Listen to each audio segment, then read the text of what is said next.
সম্মানিত দর্শক, এভাবেই বন্যার্থদের সহযোগিতা করার জন্য ত্রাণ তহবিল সংগ্রহ করছে শ্রীমঙ্গল ইউডিএস সংস্থার সদস্যবৃন্দ। সংগঠনের নাম কি? Unity in diversity of Sreemangal.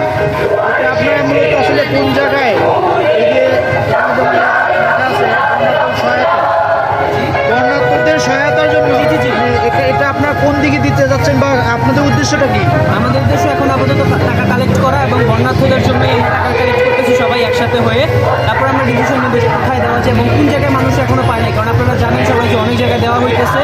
তো যেই জায়গায় দেওয়া হয় নাই বা যারা এখনো মানে এই সুবিধার বাইরে আছে তাদেরকে আমরা দিতে চাইতেছি। ইনশাল্লাহ আপনারা দোয়া করবেন আমাদের পাশে। ধন্যবাদ।